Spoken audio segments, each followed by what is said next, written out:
Doom, doom, doom. Oh wait, how do I still get? Does it work? Yeah, Oh, maybe it doesn't work now. Did I update? No, don't put me on. Don't put me on full. Ah, now you're getting the full now, brother. my face, my face. Hey, we won. Whatever. There we go. Get a little beer going. This guy, Monty. Monty always the first in the. Slim Dog Millionaire is pretty funny. Slim Dog Millionaire is pretty funny. I haven't heard that one yet. I like that. That's good. Taking Mason Plumlee's nickname. Sure. Hey, just keep repurposing it, you know? Why not? That's pretty good. I like that, actually. That's good. Where y'all at in the chat, man? Hold on. Let me make sure. Dog, yeah, I need to see the chat, too. I'm going to pull it up here. I see some people on YouTube. I don't see it on the... Okay. On the Twitters yet? But no, I see it directly on YouTube, but I don't see it on in the restream. Hold on. Show on stream. Okay, there we go. There we go. Well, we'll let people work their way in a little bit. Yeah, I don't know how Isaiah didn't get MVP. That was crazy. But it's Dickie V's choice, I guess. But yeah, that was a little fishy there. But you know. Yeah, I mean, I guess. I mean, like, Cam Baker also made such a huge difference in the second half that, like, even though his shooting numbers don't look great. YouTube is not working. Oh, hold on. Uh-oh. Let me refresh. Oh, shoot. It's the wrong link I sent out. Yikes. Well, so we're live on the right one. You just we're live on the right one. Oh, yeah. All right. Yeah, I bet. Here, I'll send the right one too. My fault, y'all. Give us a second. Love that. Tell it's the start of a new season. Even the veterans struggle at the start of a new season. Yeah, you know they changed the logo on me, so I went with the color I'm used to. That's true. You know, that's true. That's true. Yeah, they did. So in a way, this is Rob and Jeff's fault. Yeah, Rob and Jeff's fault. Trevor, all the guys over there. The people who do all the work and put all this together. Clearly their fault. Let me fix the link. I'll delete that. Give us a second, y'all. We'll get started soon. Give me your comments in the chat. We'll get to them. Yeah. I'm gonna tag you, and I'm tweeting out right now too. All right. Yeah, I'm live. Wait, I'll mute myself. All right. My fault, y'all. My fault. YouTube is good. YouTube is good. Yeah, everyone make it fresh. But it's a sloppy day. It's a sloppy day today. It was a very, it just had to be with my fellow Dookies and be sloppy myself. Let's get into the intro. The three of you guys, man, thank you for what you guys do, and appreciate you guys having me on. We were trying not to score and everything. We hit about 33s or something. Yeah, I mean, we kind of felt that. We kind of feed off that energy. This place is amazing. Like I really love Duke, and I love the atmosphere I'm in here. Mark Williams, beast mode. Paolo first half, he had the cramping stuff. Fair enough. Beast mode.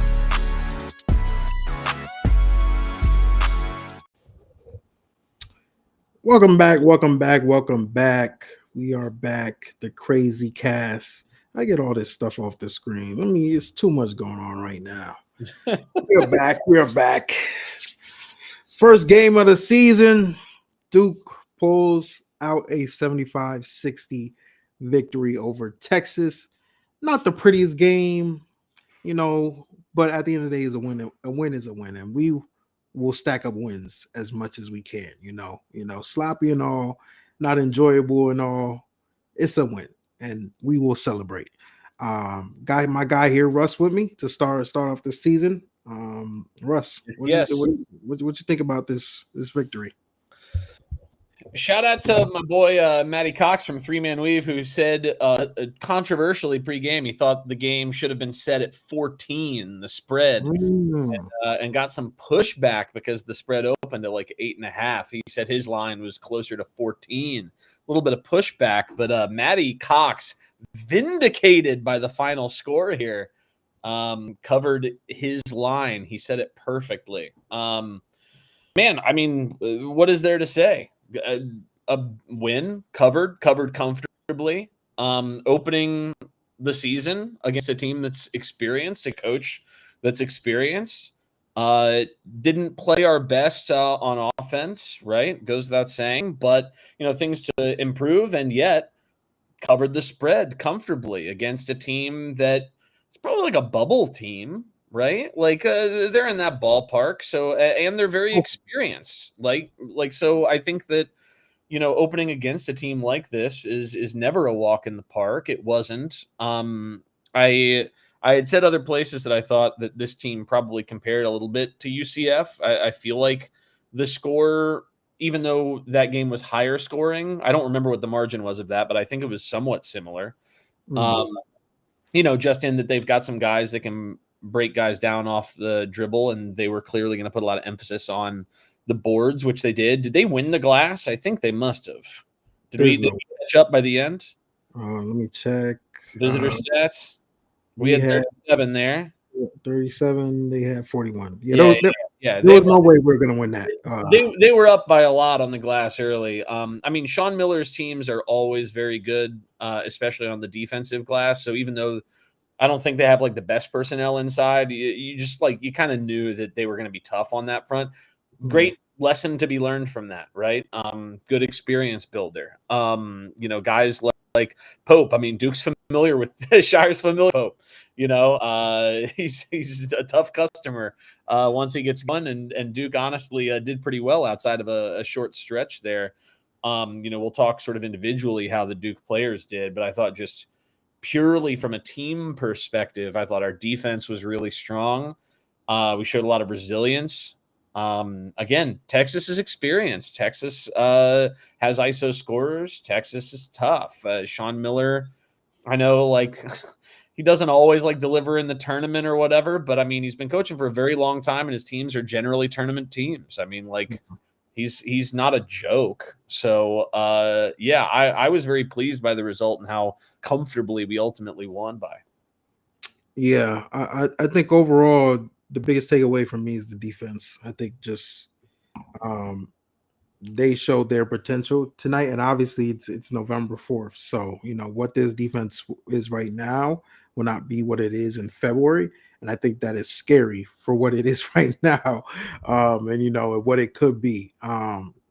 This guy said this is such cope talk. We won by 15, bro. How are we coping?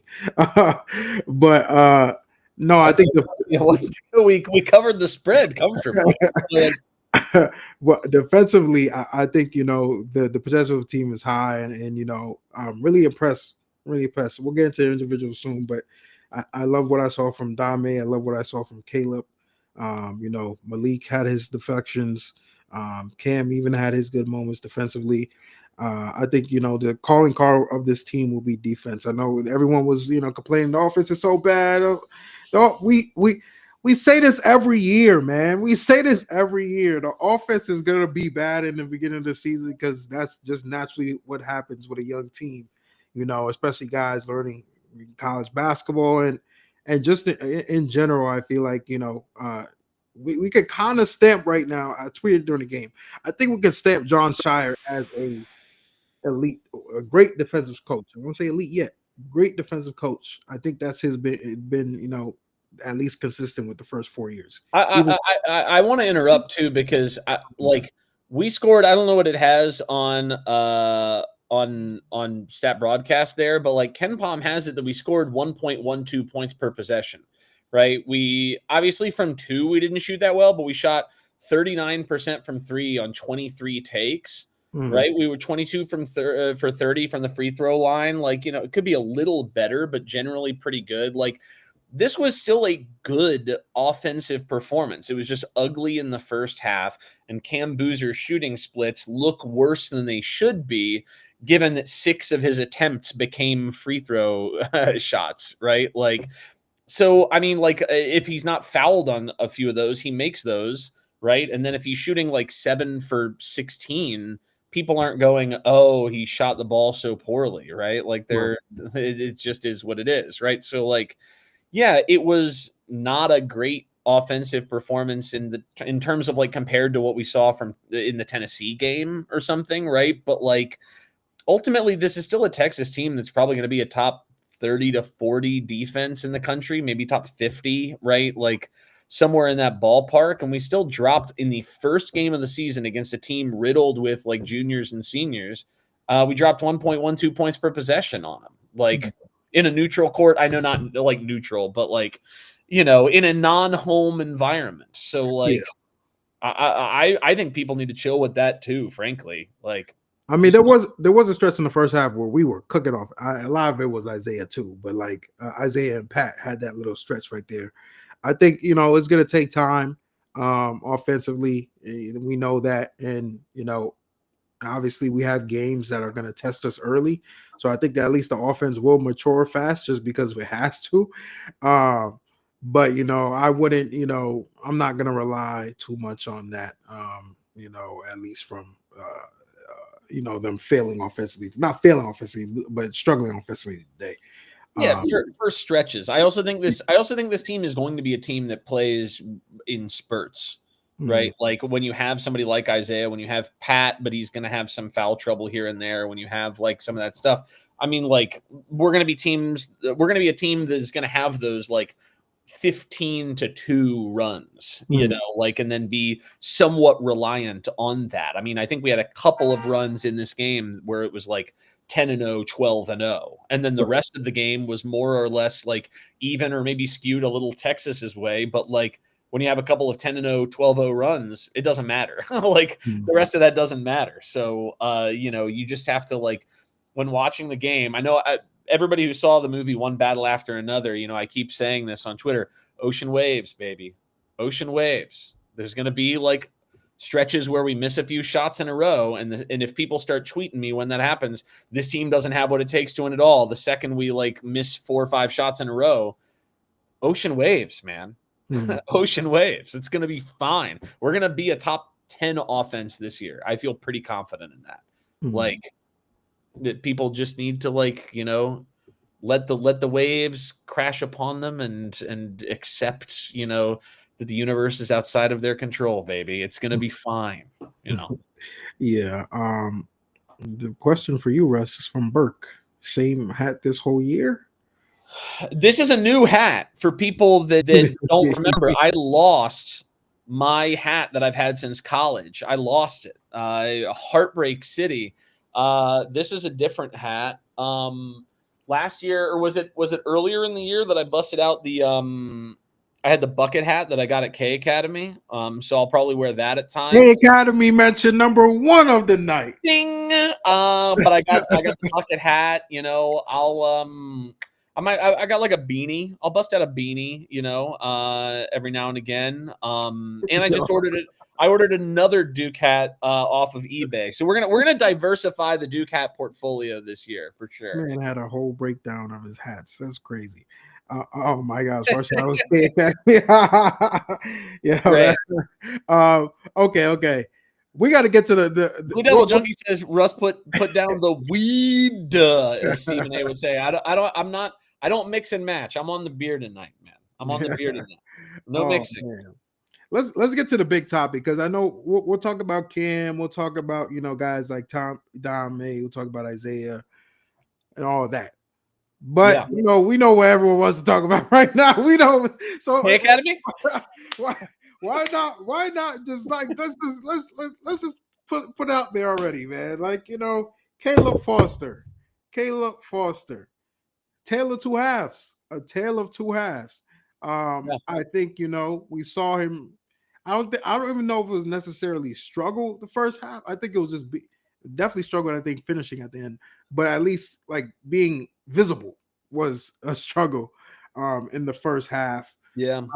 And second half, no, kudos to him. Kudos to him. He stepped up defensively. He was great Huge. on Jordan Pope. Hit a lot of big shots. The mid-range with the shot clock running down, the three-pointer with the shot clock running down. He got to the rim and finished. He got Cam Boozer his first bucket, which was big for him. The layup he made on the drive and that dime to start the second half was a great indicator of the half to come for sure. Yeah. Show me, pull up the first half box home stats versus second half box home stats so we can see that plus minus. Yeah, so plus minus in the first, he was -7, Caden +6. I knew he was struggling in the first. Now pull up that second half box score. Plus 19 to -3, right? Like that's it's a tale of two halves. I mean, I don't even think, Caden didn't even play that much in the second half because Caleb was playing so well. So I don't even hold that -3 there against Caden in any way. But I think as I talked about last podcast, the job is going to be Caleb's until there is a very obvious choice to replace him with somebody else. Right. Like, and so people are going to see, and again, if we want to talk about spurtability, for lack of a better word, right, Caleb is going to have stretches that don't look great, and he's going to have stretches that look awesome where he's indispensable. And we're going to have to ride through some of those tougher plays. He even had one or two plays in the second half that weren't perfect, and then he showed nice resilience in coming back and making important plays on the other end. He made the three. I continue to feel pretty good about having him there. I still don't really know what the obvious other path would be. I know that at halftime, everyone in my mentions was saying, the season's over or whatever. Although I'm apparently getting dragged for being too mean to fans by pointing out that people saying things like that are ridiculous. I saw people coming out of me today. He's a dude with no profile. It's like, you finally gonna talk about Caleb Foster? Yeah, it's unreal, man. So he's got some things to work through still. He's still, even though it says 0 turnovers, there were a couple of plays he seemed a little out of control, right? One or two of the shots didn't look great. But you know what? The defense, I did think in the second half was really strong on ball. And again, that's something that we're going to need this year at the point of attack for sure. He made the only three he took. Very important because they were, if I recall correctly, they were going to run a switch, but both guys just went after Slim. I think it was Slim. Which would make sense, right? Like if Slim is going to be there and Foster's there, you're going to put two guys on Slim and none on Caleb and say, okay, Caleb, make the shot. And the only way Caleb is going to earn the defender's respect is by making the shot, which he did, right? That's what we need from him. And again, in the second half, crucial second half, I think you tweeted, Zion, you thought that this team was probably going to be a second half team, certainly early in the season. I mean, that's a very young team thing to come out and kind of struggle in a first half and then figure it out for the second half. I think that is to be expected probably this year. It'll probably also bite us in the ass a couple times this year. Like, that's just par for the course. Again, young, talented team while they figure out some of this stuff.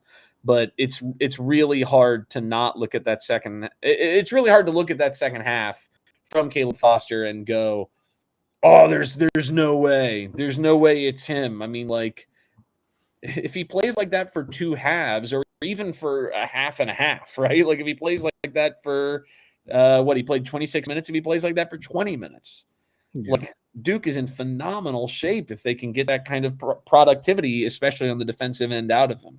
That's all they really need out of him. And the last thing that, again, not to repeat myself from what I said from the last episode, Duke is not especially concerned about having an every down point guard. They're just not. It was clear with Roach and Proctor and McCain and Flip and all of that. Like, they were running a bunch of different things. It was never give the ball to Proctor and just like let him run the offense or Roach or whatever. And same went for last year with Sion and Khan and Coop and everybody else. They believe that this year's team is the same thing, where they can give the ball to Caleb, they can give it to Caden, they can give it to Cam or Pat or Malik and run some two big sort of high-low action.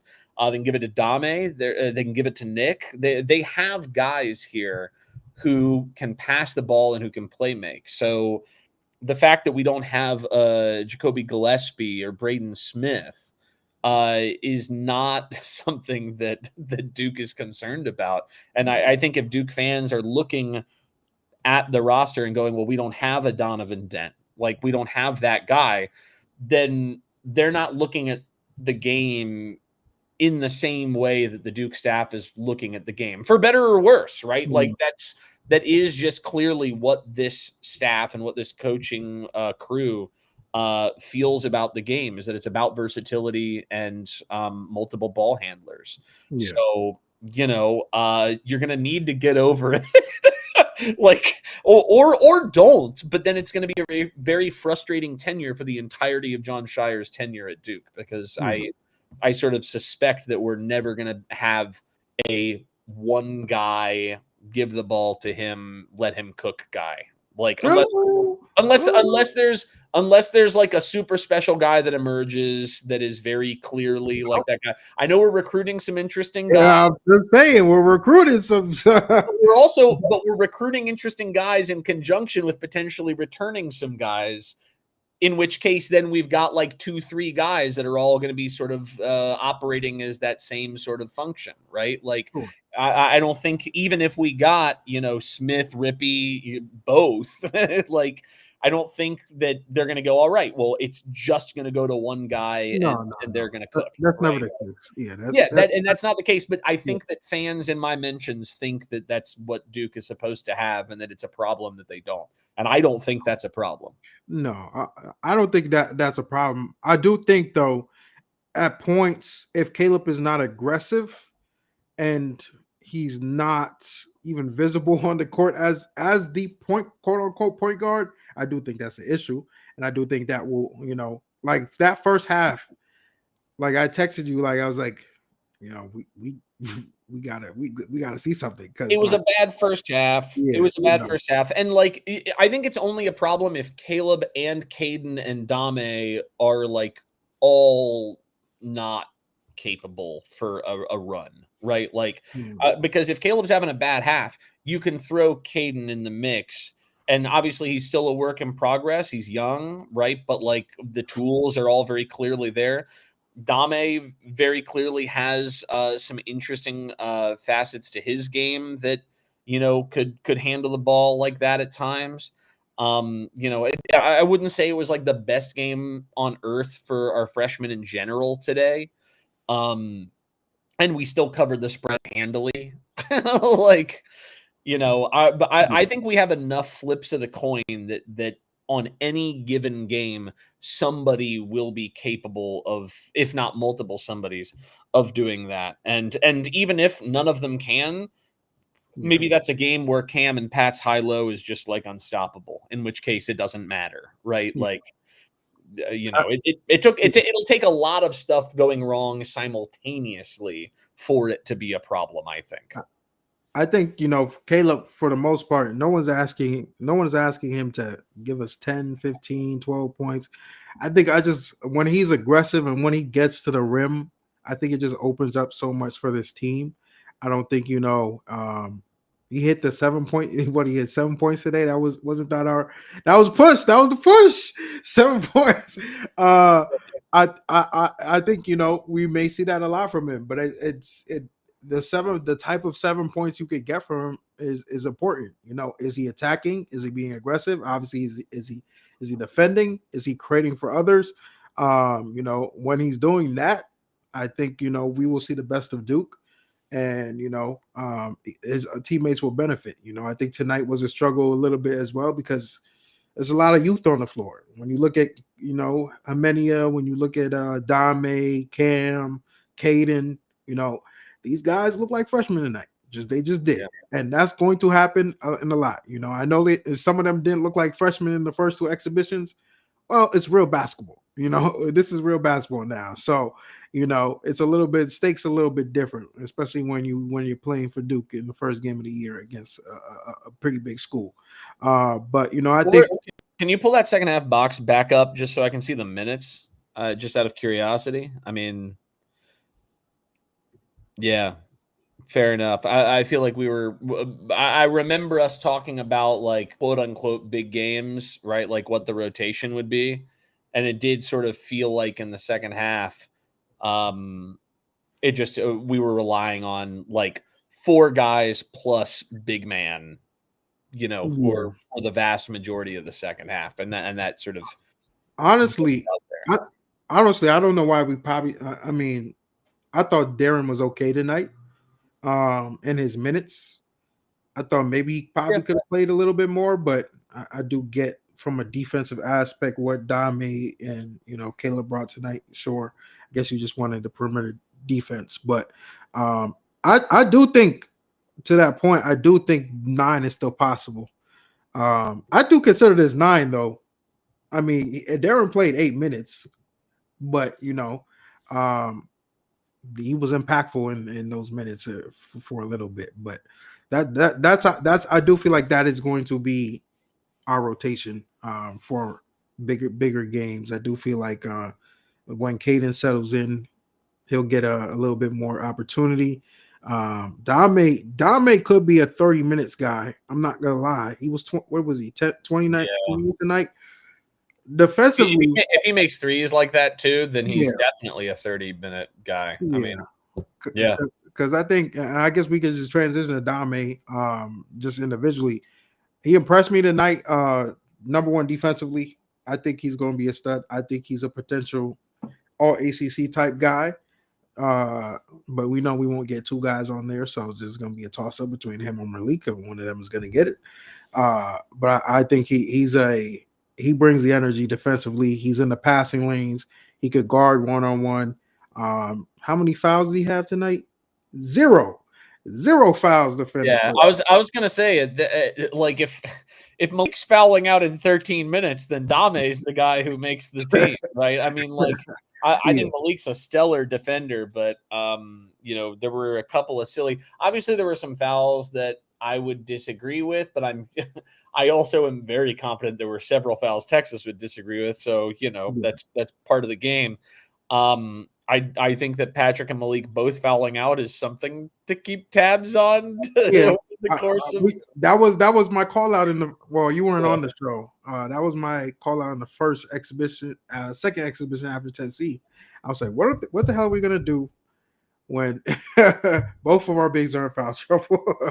We're going to play great offense. We're going to hope that the defense is good enough. I honestly think that when they're in foul trouble, that is sort of when we're going to see more like I think it goes without saying that Foster, Evans, Sarr, Boozer, and then insert big man here. That's our best defensive lineup, right? Like that. Wait, repeat that. Come on. Come on. But that's so clearly our best defensive lineup. You know what I mean? That like I think in close games we're going to see a lot of that. I think that Nick can be a strong contributor to that too. That's why I sort of feel like the lineup rotation in those big games being 7 and then 1 of Caden or Darren, depending on, like who's playing better, unless their defense comes around. I agree that I kind of think that Darren has played pretty well, generally speaking, but I also can say that while acknowledging that the better defensive lineups right now have him on the floor probably until further notice. Right. So, we'll see how that bears out over the course of a season. Yeah. But I'm definitely I love what I saw from Diamond tonight and the shooting ability. Someone was tweeting at me like early. I think did he miss his first 3 badly? In the Tennessee game, he missed the first 3 I think tremendously badly. Oh, tonight? Yeah. No, well, no, in the Tennessee game, he missed the first 3 he took like spectacularly badly. Yeah. and then he drilled the second one, right? Like, yeah.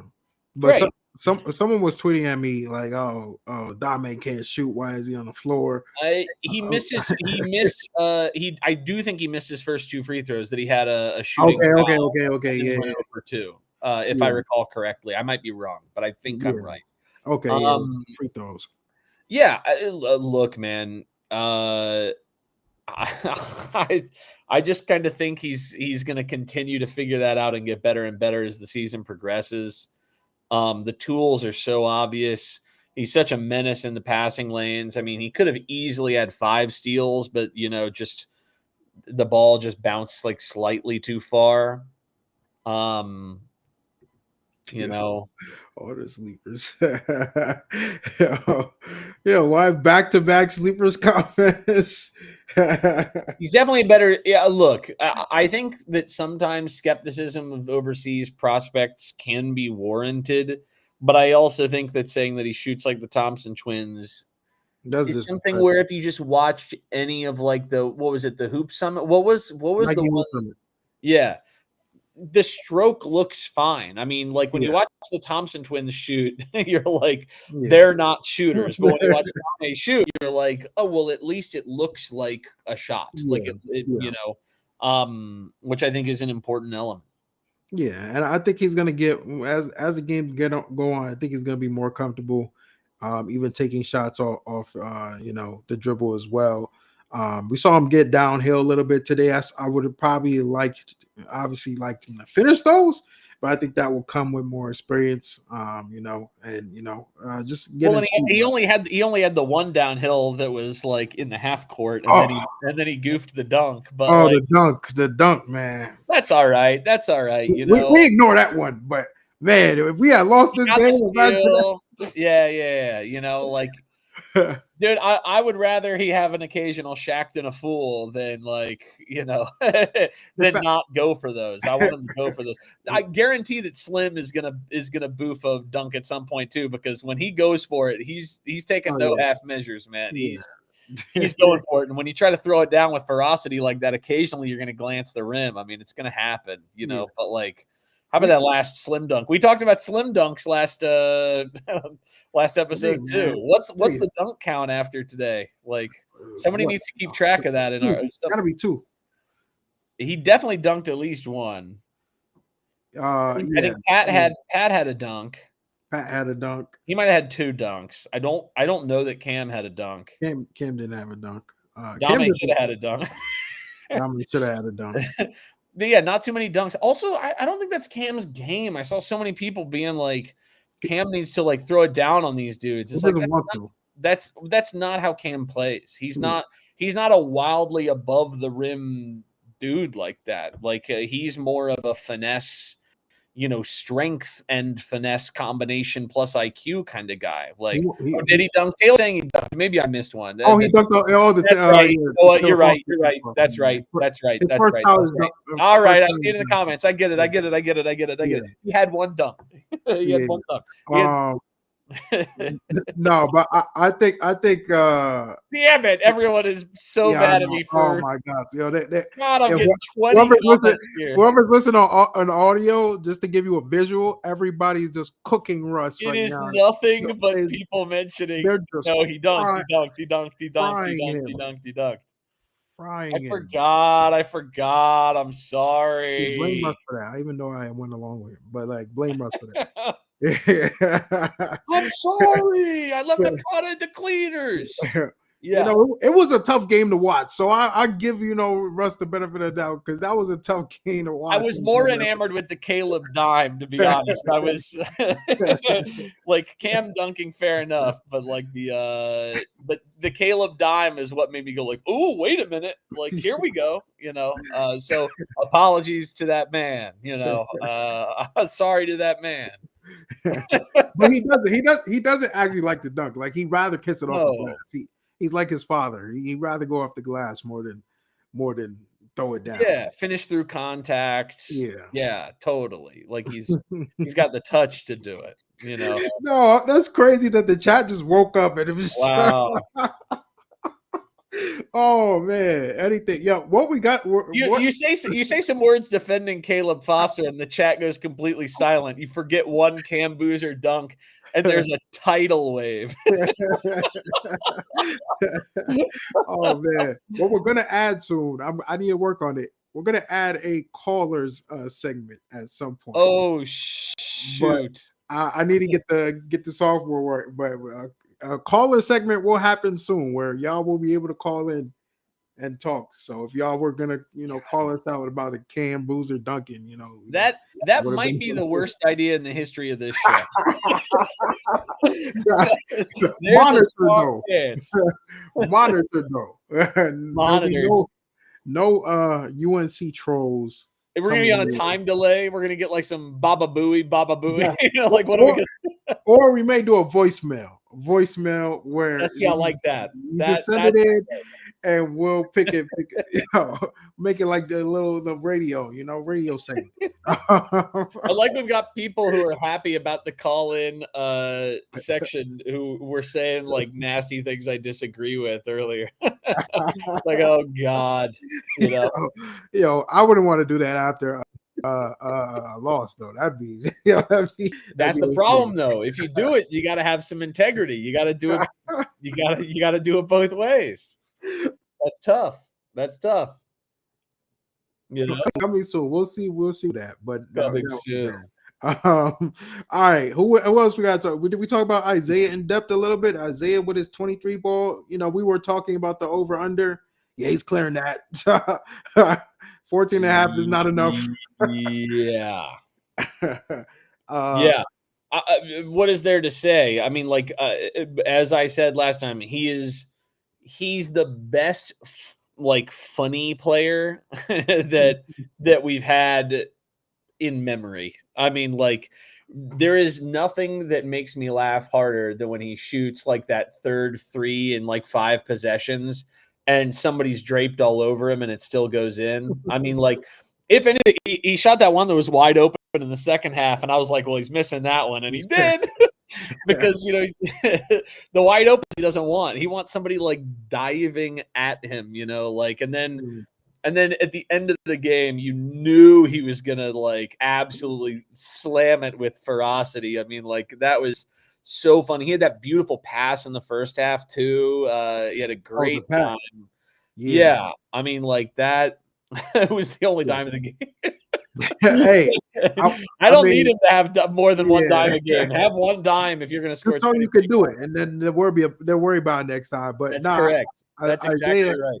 We know Isaiah can shoot the ball. We know he can shoot the ball. Flamethrower, dude. It's like even from not even just from 3. I mean, like he's just such a threat. He is clearly more willing to dribble drive this year.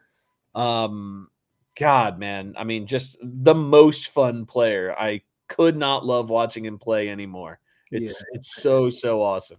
And he's the type of offensive player that he can get your whole team going just by his presence and his gravity. But I was most impressed really with him attacking. He had 5 attempted 2-pointers today. I think that might be career high, but I'm just. And I think only one was like a pull up. I mean, like maybe 2. I don't want to get cooked again, but like but at least a couple of them were downhill, and obviously he was going downhill when he made that nice pass too. I mean, like he's willing. I mean, I kind of like Monty's comment, 5% chance he gets ACC Player of the Year votes. I mean, like, dude, if he scores 20 plus a game, he will get ACC Player of the Year votes for sure. I don't know that he'll get to that level every game necessarily, but like, I do think there's a world in which he could lead the team in 3-point or in like field goal attempts. Oh yeah. Even on a team with, obviously this is a bit skewed, right? Because Cam Boozer, if you count shooting fouls, took more shots. Yeah. But like he's gonna be right there. I mean, like he's gonna be right there. So I mean, I would love nothing more than to see a world in which we get 2 first teamers. I mean, I think that'd be incredible.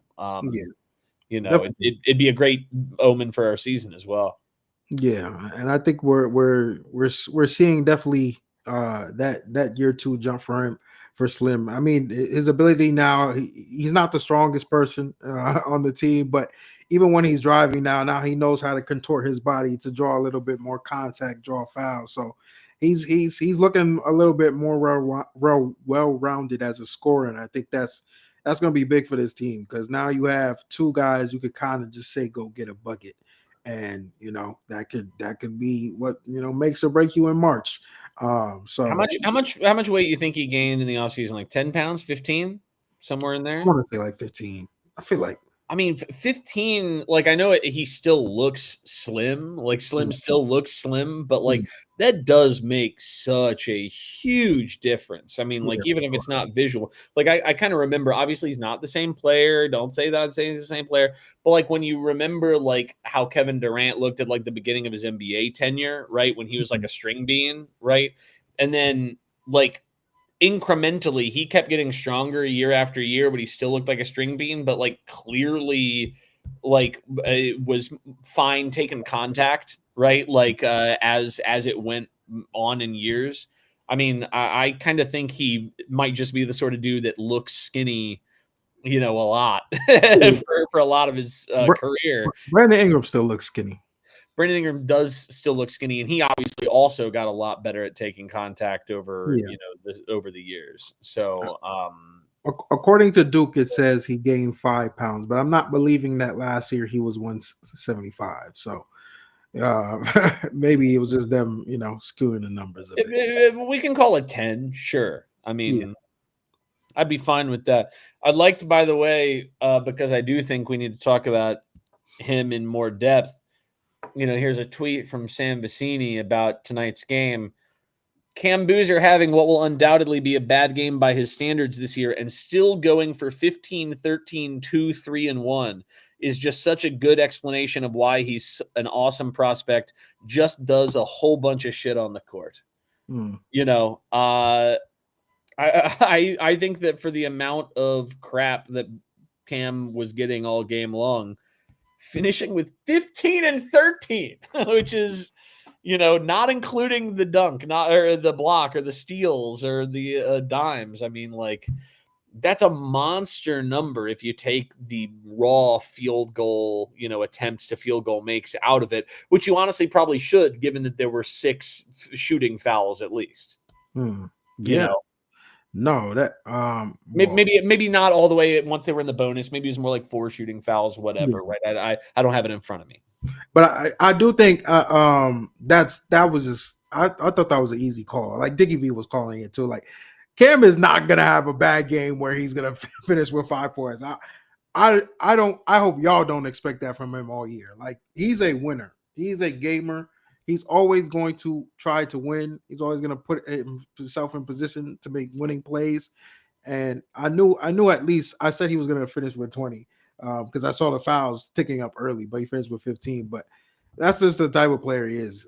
You're never gonna have what might be a bad game to everyone else is still going to be a solid game overall.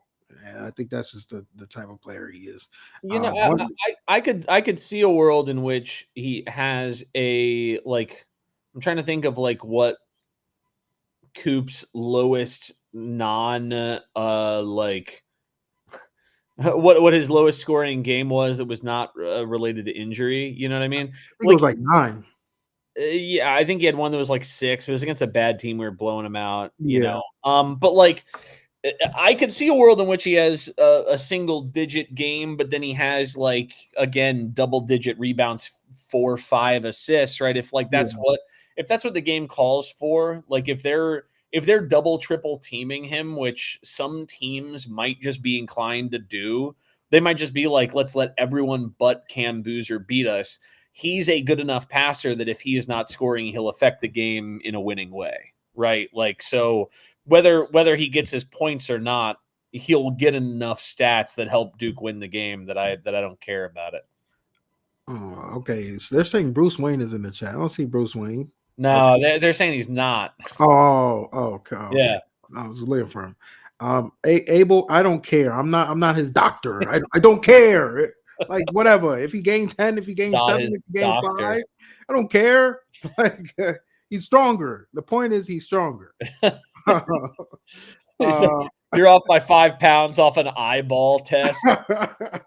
like, come on, man. Like, I agree with Abel, by the way. You are smoking, but oh my god. Oh my goodness. Who else we got to talk about? Malik returned. We saw Malik today. yeah. 5 fouls, but he was active. Maybe a Game, little three turnovers too. I mean, like he kind of had a tough game. Honestly, I didn't think he played very well, other than getting the deflections he always does and playing impactful defense that he always plays.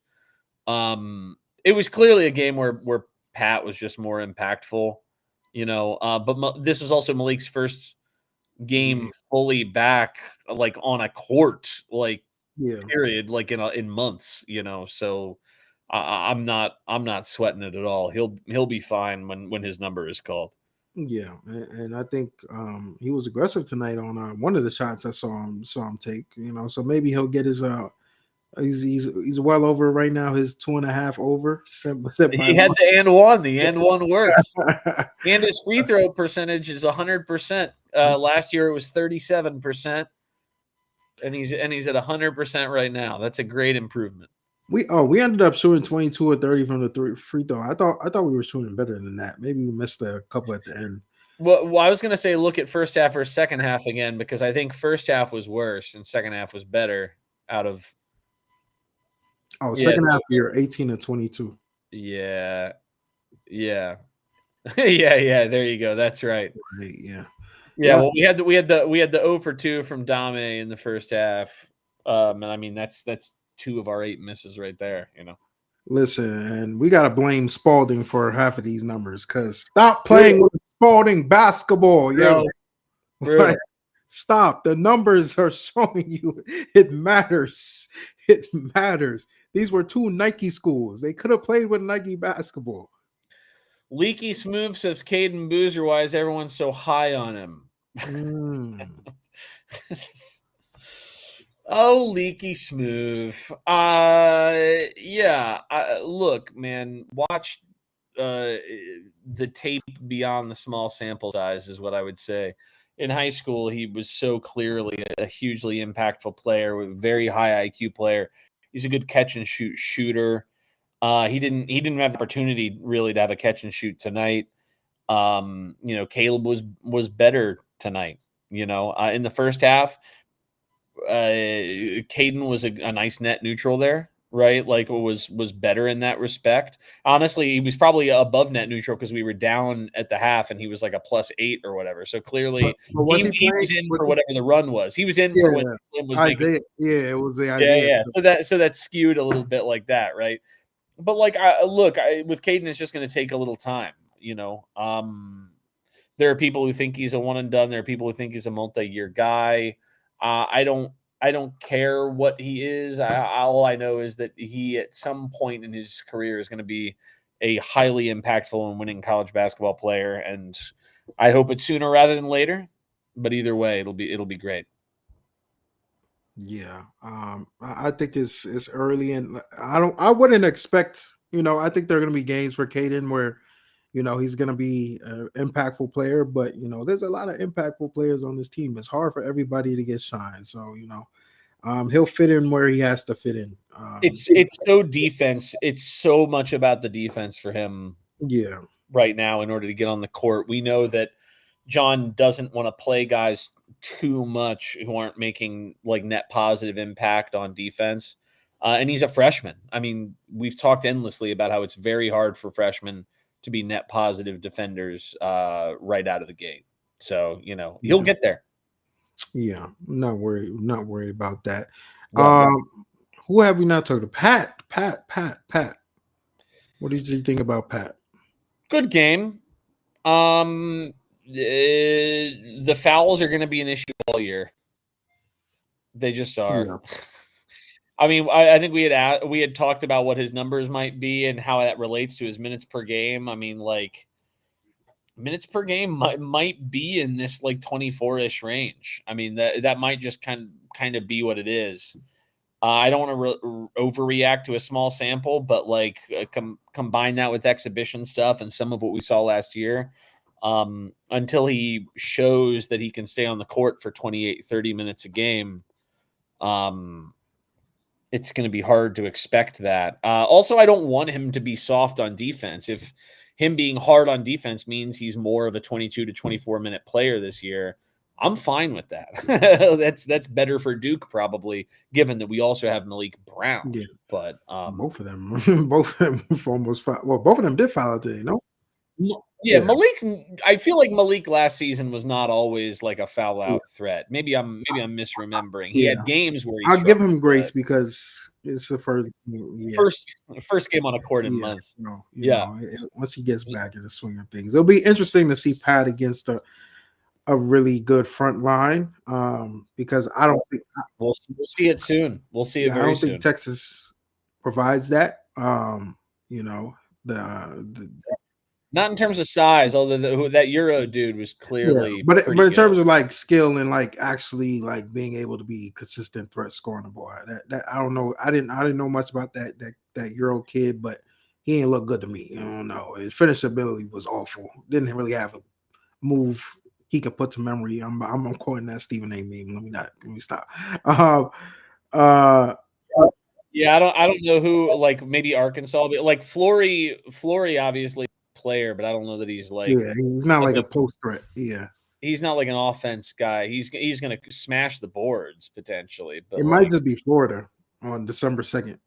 Arkansas, I mean, like Brazil can stretch a little bit, and then Ewan, was pretty good from what I saw last year with FSU. I mean, I thought he played. Yeah, really but well. Cal even said he doesn't have. Cal say I don't have a post player this year. I trust anything Cal says as far as I can like throw him. Like ultimately they're gonna start. Who'd they start in that first game? Right, it was Acuff. It was did they even start Thomas? They started Acuff, Wagner, Pringle, Brazil, Richmond, and then brought Thomas and Ewan off the bench. First of all, if Thomas isn't starting, that's bananas. That's like some Booker. That's Calipari. That is. I think they've got to start like Acuff, Thomas, Ewan, Brazil. Insert fifth player here. I think, and if that's the case, then like Cam and Pat versus Brazil and Ewan, obviously the NBA level impact is higher on Duke, but the experience will be higher on Arkansas. Yeah. And Brazil can step out and shoot a little bit. So like that might make some things interesting. I'd be interested to see what happens there. But yeah, Florida is going to be, although Florida, I mean, Koa Pete put them in a cell yesterday. Jesus Christ. Wow, man. Absolutely bonkers. And then JT Toppin will be that'll be a big problem. But that's much later. I wanted to bring up what Thorny said. Talk about your thoughts on the ability to call challenges. Well, before that, let's talk about the biggest issue because that came with rebounding. We haven't talked about rebounding. Sure. Rebounding was awful. It was abysmal. And this is a team I don't think should be struggling at rebounding. A lot of it is effort, a lot of it is positioning. Pat watched a couple, and I know we were just talking about Pat. Pat watched a couple boards. I saw him like physically watch. So that is something I'm concerned about because it shouldn't be an issue like it is. And for us to be a great defensive team, you have to finish the possession. Like so much of being a great defensive team is securing the possession after you play great defense. And today was not good at all. And I think Texas, there are so many other better rebounding teams in Texas. For sure. At least from physicality standpoint and just the front lines they can, and athleticism, they can throw at you. So I'm a little worried about that. But here's how I feel about it, right? I mean, like, 6 rebounds for a junior, 8 rebounds for their big white, sophomore, 9 rebounds, senior, they're a team that has some experience. And again, Sean Miller's teams, like, regardless of the personnel, when you go through and like look at how they rebound the ball, like year in and year out, it's clearly one of the biggest points of emphasis that they have every year. I'm not saying that that's not something that we should be able to counter, but like when we're up against a coach with like 16 straight seasons of being like a top 50, I'm making these numbers up, but like it's something like a top 50 defensive rebounding team, top 100 offensive rebounding team for 14 of his 16 seasons or whatever, regardless of who's on the squad, right? Like, it's clearly a point of emphasis for them. It's a wake-up call, I think, for freshmen, and sophomores who didn't play very much last year, which we have a lot of on this squad. I'm not overly concerned about it going forward. I'll be interested to see what happens against, like, Kansas, right? Like, if the Kansas game we get smashed on the glass with Badunga and them, yeah, that's gonna raise my eyebrows a bit about whether it's gonna be a trend, But one game, I'm not too concerned. I don't remember what our numbers were against Tennessee, right, in the exhibition. We won the glass, I'm pretty sure. Let me see. I'm gonna check real mean, quick. Yes. Oh, hold on. Rebounds. Total rebounds. Oh, they won by one. They won by one. I mean, but again, that's another I don't mean to continue to make excuses about age, because at a certain point it's not going to matter. But at the beginning of the season, we kind of have to expect that a lot of these freshmen and the guys who didn't play very much last year are going to have to figure it out. Like, it's I don't think this is going to be one of those teams where we just like we don't have Malawach on this team. Like, it's not the same deal. Yeah, but I mean, Malawach ain't even rebound himself at play. He didn't grab. Yeah, but his rate when he was out there was silly. His rate of grabbing rebounds when he was out there was ridiculous. Except the Final Four, but yeah, correct. But over the course of a season, over the course of a larger sample, and also going up against Houston is just its own thing, But like, yeah, I'm not too worried about it. Texas, I knew was going to be tough in that respect. I would have liked it to be not as bad in the first half. What were our second half rebounding numbers? Could you pull that up on the? We won by 5, I believe. In the second half. Hold on, my bad. So we have 22 in the second half, and then them in the second half had 16. Yeah, I'm like that. That feels right to me. Them jumping out and catching us off guard at the beginning. Plus, I can't tell you, there were a couple of possessions. I know their offensive rebounding numbers were way higher than ours. There were a couple of possessions where they got like 3 because the ball just bounced weirdly, right? Like, that's also going to happen with rebounding from time to time. That's why I'm more interested in what happens over like an 8 to 10 game sample rather than just the one. I'm not too worried about it. Yeah. All right, we'll see. We'll see in their next big matchup, because I don't think Army is going to give us Western Carolina. Yeah. But you said you wanted to touch on the challenges. Yeah. Talk about your thoughts on the ability to call challenges now that can change games by losing timeouts. I mean, I think it's a good rule, frankly. They missed an incredibly obvious one today. Look, I'm not one to complain about officiating, but literally everybody on the call was like, well, they'll figure this out in 2 seconds that it was off Texas, and they didn't for whatever reason. Fair enough. Maybe they had an angle we didn't, and it was different if I want to give them grace, but I don't have to. So screw them. They were wrong. And like, I think it's a good rule in terms of not having constant reviews throughout a game over and over and over again, which drags the pace of the game down endlessly and is terrible. So in that respect, I like it. Do I wish that they had just seen what Malik saw and what very clearly John saw on his like iPad in 2 seconds, which is why he said to go with Malik, and then they went over and saw something different? Sure. I wish it had gone our way. It didn't impact the game. It was fine. We got someone tweeted us the shot chart. Let me see. Yeah, I love that shot. That's sexy. That's a sexy shot chart. We say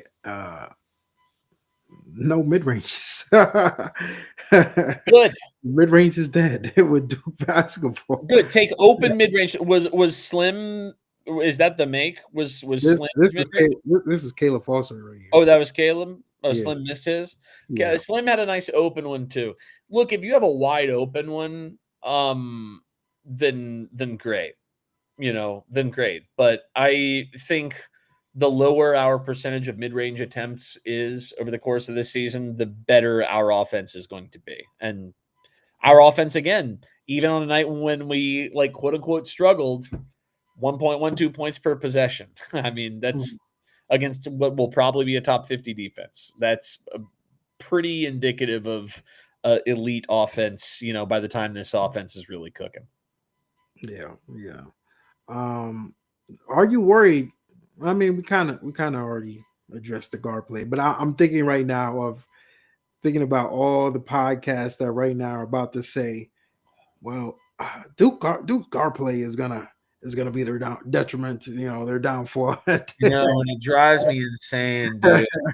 It drives me insane. I mean, like, it's thinking about the game in an old way. Like, you do need to have players that'll go and get you a bucket. That's true, but I do think that we have players who can do that who just aren't the point guard. Like, I don't know. I don't want to be dismissive because there are people who are very bright about the game and who think about the game the right way, who are maybe concerned about, obviously, like Caleb Foster's efficiency last season and then how that might carry over into his exhibition play, which he had like one good half out of 4, in exhibition play, and then he obviously did not have a good first half. So then that's 2 out of 6 good halves. Like, is that enough when Caden is not quite ready for big minutes, when Dame is still, getting his feet wet to everything that he's going to be? Maybe there's some validity to asking the question, but like, I just don't think that this team needs to have one of the best backcourts in the country necessarily to win in March if the front court and wings do what they should be able to do and the defense does what it should be able to do. Like, this staff very clearly thinks about the game positionlessly. So having a guy who's 6'5" or under who dribbles the air out of the ball and chucks up a 3 is not something that they're interested in at all. In fact, I had a conversation with somebody who no, I won't. But I had a conversation with somebody who like is at least familiar with how the team goes, who was like, whenever people talk about the portal, first of all, they assume that everybody's academically eligible, which is not true. And secondly, it like 90% of the guards in the portal are guys who score a lot of points and whose shooting splits are like 42, 29, 70, like guys who are mad inefficient. They're volume scorers. Duke's not interested in volume scorers. So I'm so unworried about Leaky Smooth saying last time Duke won, they had the best backcourt in the country. I mean, like, did they? Like Tyus Jones and Matt Jones? Was that 2015 also? Tyus Jones, Quinn Cook. Sure. Tyus Jones, Quinn Cook. Were they better over the course of an entire season than other backcourts that season? Because Tyus Jones had some struggles in ACC play. Were they defensively the best unit over the course of an entire season? I'm not sure. Like, they played the best in March. Yes, they played the best in March, and that does matter. But like, also, if that team has Cam Boozer and Pat and Isaiah Evans, doing what they can do, Dame Sarr doing what he can do they need that level of play out of Tyus and Quinn? I don't know, dude. And not to date us a bit, I mean, that is a little bit of that's a different era of basketball. I think basketball is evolving from that era as well. Do we think Tyus and Quinn would have been as effective in the 2025 game as they were in the 2015 game, given their height, given Anthony Shelton bringing up that Kentucky. We already brought up that Kentucky backcourt of that same season. Here, Devin Booker was part of a really good backcourt. He just wasn't a starter for some stupid reason. Yeah, I don't know, man. The more that I talk to people, the more I am not especially concerned about that. I think that you need to have 5 guys on the court who can really play, and you need guys who can go out and get a bucket. That's true. They don't need to be a point guard when everybody can create first. I just don't think it's that important. Yeah. Well, only time will tell, Only time will tell. I know this. If Duke loses, they're going to go, well, they didn't have a point guard. And if Duke wins, then they're going to ignore it entirely. So, what's the point at that point, honestly? Yeah. And same goes for next season when they bring in, Smith or Rippey or both or whomever, and, maybe bring Caden back. I don't know. Whatever that is, they're going to be like, who's the point guard of these guys? They've got multiple guys who could be the point guard. Who's the point guard? Who do they give the ball to in the Bro, they don't think about the game like that. I promise. There's no way. There's no way. Oh man. Russ, are you going to be live from Stanford games this year? I'll be live from the Cal game. I'm pretty sure. I am going to go to the Cal game. Stanford, I got to go to a wedding that weekend. Much like Zion. At least this one is during a West Coast ACC trip and not not something that matters, right? So, don't remind me, man. That was one of the worst. Russ, we haven't won a championship since the elite guard play of that era. Yeah, that's true. But we've made several Elite Eights and multiple Final Fours. I mean, it's hard to win a title regardless of whether you have good guard play or not. I mean, there are great guards who never win a title. I don't know what to say to that. Yeah.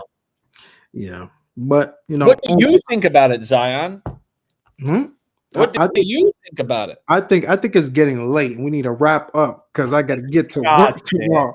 He never answers any damn questions. It's unbelievable. It's 12:37 over here. Not everyone gets the luxury of being on the West Coast and having a whole night left.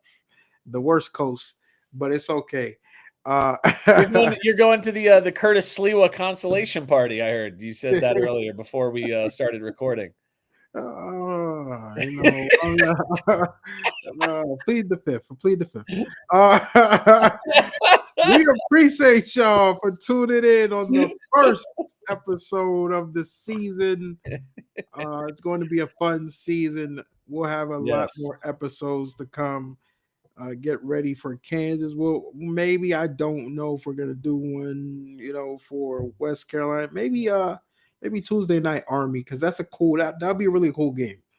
Tuesday, when they play Army and go to Army. Then obviously got Kansas, got Arkansas, got Florida, got Michigan State, Texas Tech. It's gonna be a fun winter. So stay tuned. So please subscribe to this channel, but also subscribe to our Crazy Cast channel as well on YouTube. Just put Crazy Cast on YouTube. Maybe just throwing some content up as well. And yeah, what's the rate?